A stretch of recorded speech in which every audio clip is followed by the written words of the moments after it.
آج ہم بہادر ڈاکو کے بارے میں بات کریں گے کہ کس طرح اس نے شیر کو بھی قتل کر دیا۔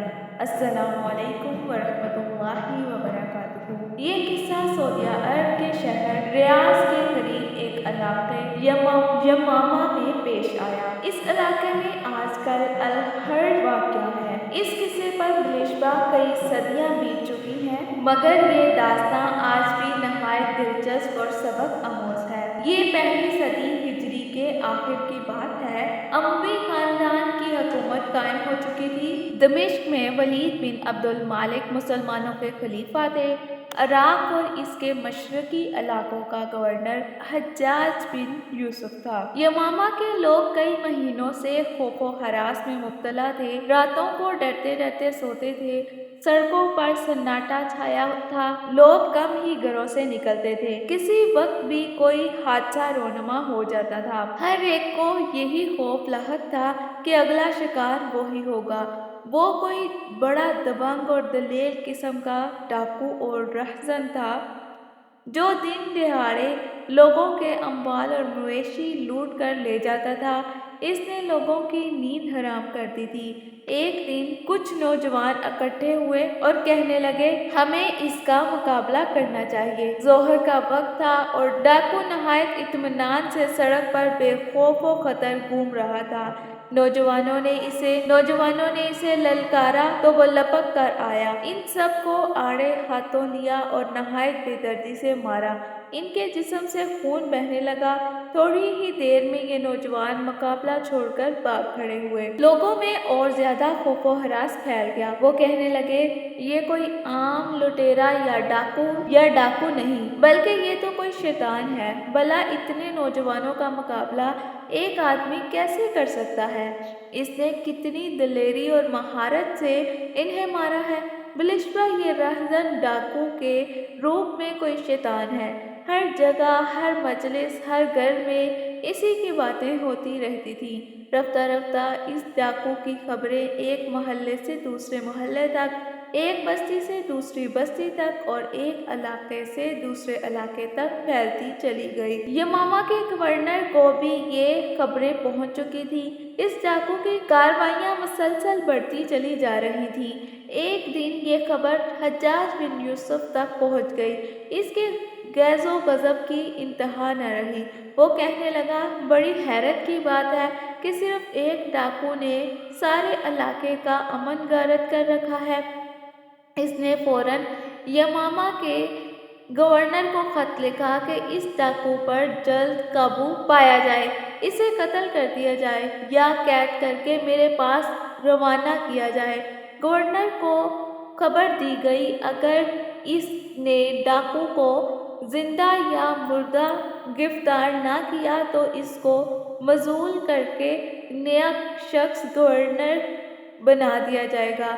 اس ڈاکو کا نام جہدر تھا۔ بلشبہ وہ اس وقت کے سب سے خطرناک ڈاکوؤں کا سرغنہ تھا۔ یمامہ کے گورنر نے اسے گرفتار کرنے کی پوری کوشش کی، مگر وہ ہمیشہ اس کے سپاہیوں کو جل دینے میں کامیاب ہو جاتا تھا۔ ادھر یمامہ کے گورنر کو حجاج کا نوٹس مل گیا کہ اس کی گورنری خطرے میں ہے، تو کسی بھی وقت اسے برطرف کر دیا جائے گا۔ تو اس نے جہدر کو پکڑنے کے لیے اپنے تمام وسائل جھونک دیے۔ جہدر بھی چھلاوا تھا۔ وہ اپنے شکار کو لوٹتا اور نہایت اطمینان سے غائب ہو جاتا۔ تمام تدابیر ناکام ہو گئیں تو اسے پکڑنے کے لیے ایک نیا ہیلا سوچا گیا۔ گورنر نے دو نہایت توانا اور کڑیل نوجوان کا انتخاب کیا۔ یہ بہادر ہونے کے ساتھ ساتھ نہایت ذہین بھی تھے۔ انہیں نہایت سوچ بچار کے بعد یہ ذمہ داری سونپی گئی کہ وہ جہدر کو زندہ یا مردہ گرفتار کریں۔ اس کے صلے میں انہیں بڑی دولت دینے کا وعدہ کیا گیا اور پلان سمجھا دیا گیا کہ انہیں کیا کرنا ہوگا۔ نوجوانوں نے جہدر کو پیغام بھیجا کہ ان کی قوم نے ان پر عرصہ حیات تنگ کر رکھا ہے۔ ہم بھی چوری چکاری کرتے ہیں، لوگوں کے گھر لوٹتے ہیں اور اب ہم کسی وقت بھی گرفتار ہو سکتے ہیں کیونکہ ہمارے گرد قافلہ تنگ ہو گیا ہے۔ ہمیں تمہاری جرأت اور ہمت کی خبریں ملی ہیں۔ تو ہم تم سے نہایت متاثر ہوئے ہیں۔ ہم نے فیصلہ کیا ہے کہ تمہیں ایک اپنا لیڈر بنائیں، تمہاری ہی قیادت میں ڈاکے ماریں اور جو کچھ ہمیں حاصل ہو اس کا 1/4 حصہ تمہاری خدمت میں پیش کریں۔ گفتگو چلتی رہی۔ نوجوان چھوٹے موٹے ڈاکے مارتے رہے، ان خبروں کو خوب اچھالتے رہے۔ اس طرح ان کی دلیری کے قصے زبان زد عام ہو گئے۔ چنانچہ انہوں نے جہدر کو آخری پیغام بھیجا کہ اگر اس نے انہیں اپنے گینگ میں شامل نہ کیا تو وہ اپنے طور پر علیحدہ ہی ڈاکے مارتے رہیں گے۔ جہدر کو اپنی ذہانت پر پورا اعتماد تھا۔ اس نے جتنے بھی ڈاکے مارے تھے اکیلے ہی مارے تھے، ہمیشہ کامیاب رہا تھا اور اس کے وہم و گمان میں بھی نہیں آ سکتا تھا کہ کوئی اسے دھوکہ دے سکتا ہے۔ اس نے نوجوان کو مثبت جواب دیا اور ان کا سرگنا بننا منظور کیا۔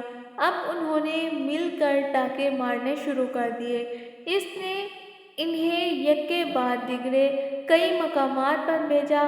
یہ نوجوان اس کی بتائی ہوئی منزل پر جا پہنچتے، لوٹ مار کرتے، کامیاب اور کامران واپس آ جاتے اور آتے ہی وعدے کے مطابق 1/4 حصہ جہدر کے حوالے کر دیتے۔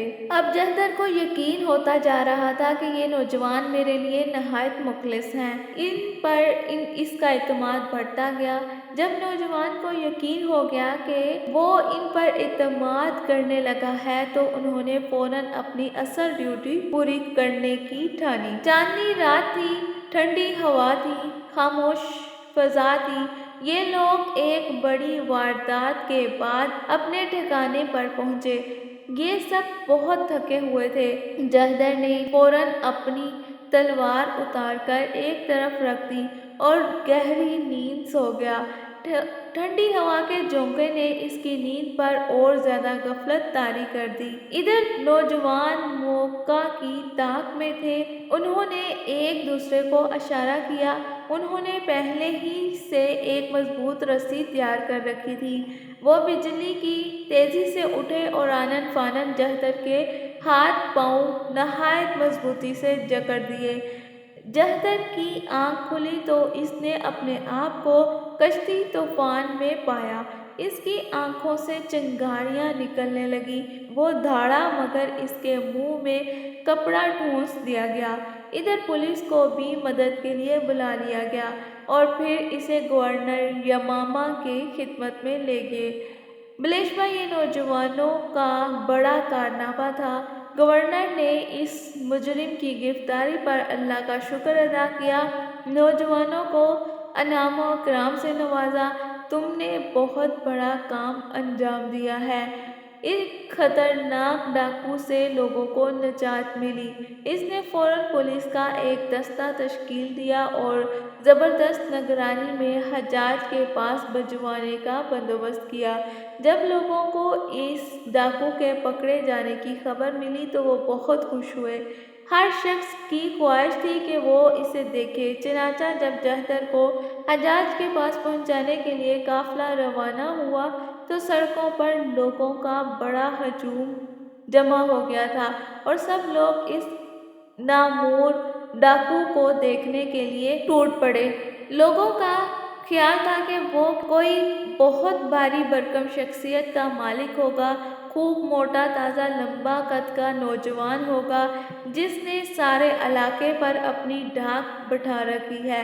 مگر انہوں نے یہ دیکھ کر بہت حیرانگی ہوئی کہ درمیانے قد کا چھوٹے سے سر والا مریل سا آدمی ہتھکڑیوں میں جکڑا چلا جا رہا تھا۔ جہدر کا قافلہ حجاج کے پاس پہنچا۔ وہ بھی اسے دیکھنے کا خواہشمند تھا۔ اس نے اپنے امراء اور درباریوں کے ساتھ جہدر سے ملنے کا فیصلہ کیا۔ تھوڑی ہی دیر کے بعد جہدر حجاج کے دربار میں پورے وقار اور تمکنت کے ساتھ کھڑا تھا۔ حجاج نے اس پر ایک اچٹتی ہوئی نظر ڈالی۔ اس کا باوقار انداز میں کھڑے ہونا اس کے لیے باعث تعجب تھا۔ اس نے گرج کر پوچھا، کیا تم جہدر ہو؟ ہاں میں ربیہ کا بیٹا جہدر ہوں۔ تمہیں اس قدر بھیانک جرائم پر کس نے اکسایا؟ اس نے جواب دیا، زمانے کے ظلم و ستم، میرے دل کی جرأت اور بہادری اور مفلسی اور نادانی اور لوگوں کی بزدلی نے۔ حجاج اس جواب سے بہت متاثر ہوا کہ یہ بہت ہی بڑا فصیح اللسان ہے۔ موت کے دہانے پر کھڑا ہو کر بھی اس سے کتنی بے باکی سے جواب دیا ہے۔ حجاج نے اگلا سوال کیا، کیا تمہیں معلوم ہے تمہارے بھیانک جرائم اور غلط کاموں کا انجام کیا ہے؟ جہدر نے کہا، اگر آپ مجھے اپنا باڈی گارڈ بنا لیں اور اپنے خاص آدمیوں میں شامل کر لیں تو میں ایسے کارنامے انجام دوں گا کہ آپ حیران رہ جائیں گے۔ حجاج نے کہا، تم میرے باڈی گارڈ بنو گے؟ خوب ہنس کر کہا، ایک ڈاکو اور میرا باڈی گارڈ! تمہارے جیسا گھٹیا لوگ چوری اور ڈاکے سے زیادہ کچھ نہیں سوچ سکتے۔ اب تم اپنی موت کے سوا اور کوئی تمنا نہ کرو۔ جہدر نے کہا، امیر، اگر آپ اپنے دشمنوں کے خلاف میری حکمت عملی سن لیں تو آپ بہت خوش ہوں گے۔ حجاج نے کہا، چلو پہلے ہم تمہاری حکمت عملی اور بہادری کا تجربہ کرتے ہیں، تمہارا مقابلہ کرا کر دیکھتے ہیں۔ جہدر نے کہا، اللہ امیر کو مزید عزت و احترام دے، میں ہر قسم کے تجربے اور مقابلے کے لیے تیار ہوں۔ حجاج نے کہا، جانتے ہو یہ مقابلہ نہایت سخت ہے، موت اس سے کہیں زیادہ آسان ہے۔ جہدر نے کہا، آپ جس سے مقابلہ کرانا چاہتے ہیں کرائیں، میں تیار ہوں۔ حجاج نے کہا، لیکن یہ مقابلہ کسی میدان جنگ میں نہیں ہوگا، تمہیں محض کسی آدمی کے ساتھ روایتی طور پر لڑنا ہو۔ جہدر نے کہا، میں ہر قسم کے مقابلے اور آزمائش کے لیے تیار ہوں۔ حجاج نے کہا، پھر سن لو، یہ مقابلہ کسی انسان کے ساتھ نہیں ہوگا۔ جہدر نے کہا، میں مقابلے کے لیے تیار ہوں، بے شک کسی جن سے مقابلہ کرا کے دیکھ لیجیے۔ حجاج نے کہا، لیکن یہ مقابلہ کسی جن کے ساتھ بھی نہیں ہے۔ جہدر نے کہا، اے امیر، میں 1 گھنٹے سے آپ کے احاطۂ اطاعت میں کھڑا ہوں، جس طرح جی چاہے مجھے آزما لیجیے، میں تیار ہوں۔ حجاج نے کہا، ہم تمہیں ایک بھوکے شیر کے سامنے کھڑا کریں گے، تمہارے پاس ایک تلوار کے سوا کچھ نہ ہوگا۔ اگر شیر نے تمہارے ٹکڑے کر دیے تو تم اپنے انجام کو پہنچ جاؤ گے، اور اگر تم نے اسے ہلاک کر دیا تو پھر ہم تمہیں معاف کر دیں گے۔ جہدر نے کہا، اللہ امیر کا بھلا کرے، اس کا مطلب یہ ہوا کہ معافی اور خلاصی کی صورت نکل آئی ہے۔ حجاج نے کہا، اس قدر خوش ہونے کی ضرورت نہیں ہے، تمہاری خوش فہمی حد سے بڑھ گئی ہے، جلد ہی تمہارا مقابلہ بھوکے شیر سے ہوگا۔ حجاج نے جہدر کو قید خانے میں ڈالنے کا حکم دیا، تاکید کی کہ ایک نہایت خونخوار شیر کو 2-3 دن بھوکا رکھا جائے تاکہ وہ جہدر کا مقابلہ کرے۔ پھر وہ دن آ چکا جب چھوٹی سی کھوپڑی والے ایک شخص شیر سے مقابلہ کرنے کے لیے اکھاڑے میں اترنے والا تھا۔ اس دن موسم معمول سے زیادہ گرم تھا۔ اکھاڑا اس طرح بنایا گیا کہ گہری جگہ کھودی گئی، اس کے ارد گرد مضبوط دیواریں بنائی گئیں، دروازے تھے، ایک شیر کے اور دوسرا جہدر کے داخلے کے لیے۔ حجاج اپنے امراء، وزراء، دیگر عمائدین شہر کے ساتھ یہ مقابلہ دیکھنے آیا۔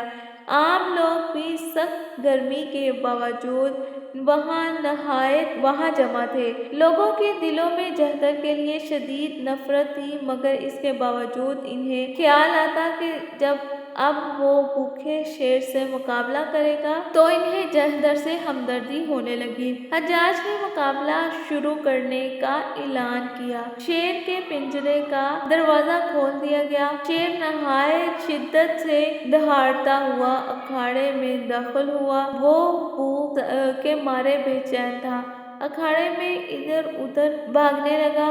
یہ بڑی قوی ہیکل شیر تھا، اس کا سر بہت بھاری بھرکم تھا، اس کا جبڑا کھلا ہوا تھا اور اس کے لمبے لمبے خون اشام دانت باہر نکلے نظر آ رہے تھے۔ آنکھوں سے غصے کی چنگاریاں پھوٹ رہی تھیں۔ لوگوں کو یقین تھا کہ اب چند ہی لمحوں کے بعد جہدر ٹکڑے ٹکڑے ہو جائیں گے۔ اب حجاج نے دوسرا اشارہ کیا کہ جہدر کا دروازہ کھولا جائے۔ جہدر کے جسم کا بیشتر حصہ ننگا تھا، اس کے ہاتھ میں تلوار تھی۔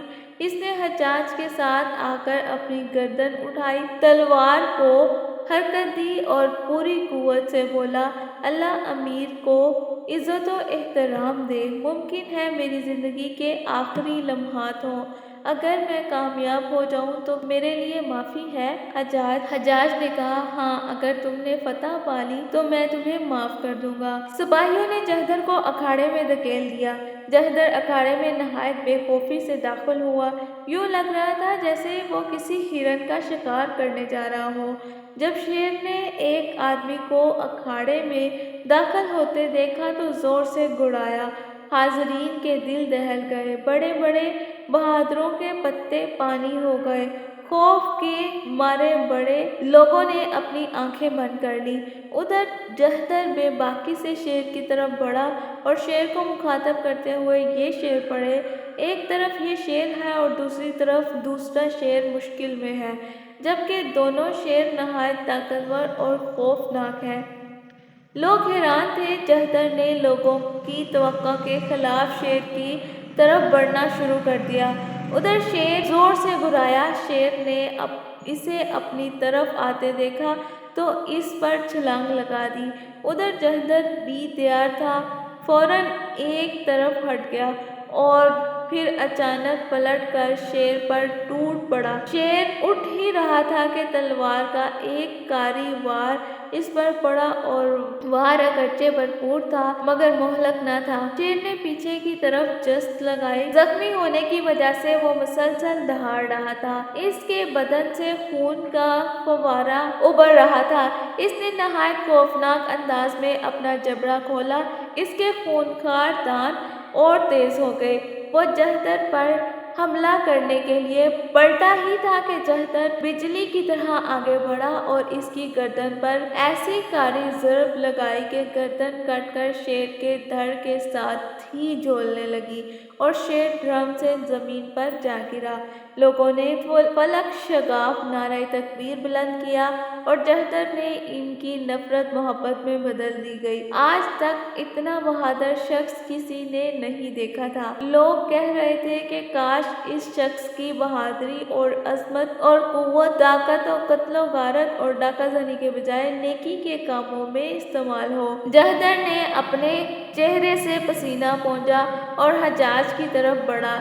اس نے اپنا ہاتھ آگے بڑھا دیا۔ حجاج نے اٹھ کر اس سے مصافحہ کیا اور کہنے لگا، جہدر تم کتنے بہادر ہو، میں تمہیں دو اختیار دیتا ہوں، یا تو تم معزز اور مکرم بن کر میرے پاس رہو یا اس شرط پر واپس یمامہ چلے جاؤ کہ آئندہ کسی شخص پر ظلم و زیادتی نہیں کرو گے۔ جہدر کو معلوم تھا کہ حجاج اپنے وعدے کا پابند ہے۔ اس نے کہا کہ میرے لیے افضل یہی ہے کہ میں آپ کے پاس رہوں اور آپ کی خدمت کروں۔ میں آپ سے وعدہ کرتا ہوں کہ آپ میری تلوار اور میری قوت بازو اور باغیوں اور اسلام دشمن طاقتوں کے خلاف لہرائے گی۔ حجاج نے اس کی بات قبول کر لی۔ جہدر نے بھی سچے دل سے توبہ کی اور اس کی تقدیر بدل گئی۔ اب وہ ڈاکو نہیں رہا تھا بلکہ لوگوں کی جان و مال اور آبرو کی حفاظت کرنے والا بن گیا تھا۔ اس نے اپنا تعلق اللہ رب العزت سے جوڑ لیا اور اپنا وقت نماز، روزے، تہجد اور جہاد میں بسر کرنے لگا۔ جب بھی آپ کسی ایسے انسان کو دیکھیں جو کہ آپ کو بہت ہی برا لگ رہا ہو تو کبھی بھی اس کے بارے میں یہ نہ خیال کریں کہ وہ بہت ہی خراب آدمی ہے، اس کو تو کبھی ہدایت ملے ہی نہیں۔ اللہ تعالیٰ کسی کو کسی وقت بھی ہدایت دے دیتا ہے، تو اللہ تعالیٰ سے دعا کریں کہ اللہ تعالیٰ جب بھی کسی کے اندر خامیاں دیکھیں تو دعا کرتی کریں کہ اللہ اس کو ہدایت دے، کبھی بھی اس کے خلاف بات نہ کیا کریں۔ ضرور آپ نے اپنی نیکیاں اس کو دینی ہے، غیبت کرنی ہے، آپ اس کے لیے دعا کر دیا کریں۔ اور دوسرا یہ ہمیں سیکھنے کو ملا ہے، جو بھی آپ کے مصیبت آپ کے پاس آئی ہے اس کا ڈٹ کے مقابلہ کریں۔ ڈٹ کے مقابلہ کریں گے تو وہ مصیبت ہلکی نظر آئے گی۔ اگر ہم سوچ کے خوف سے پیچھے ہٹتے رہیں گے تو وہ مصیبت ہم پہ حاوی ہو جائے گی۔ تو لوگوں سے، مصیبتوں سے، یا پھر جو بھی آپ کے خلاف کھڑا ہے، اگر آپ حق پر ہیں تو اس کا ڈٹ کے مقابلہ کریں۔ اللہ تعالیٰ آپ کی مدد ضرور کریں گے۔ اگر آپ کو ہماری ویڈیو اچھی لگے تو ہمارے چینل کو سبسکرائب کر دیجیے اور بیل آئیکن کو ضرور دبائیے گا تاکہ ہمارے ہر آنے والی ویڈیو کا نوٹیفیکیشن آپ تک پہنچتا رہے۔ السلام علیکم ورحمۃ اللہ وبرکاتہ۔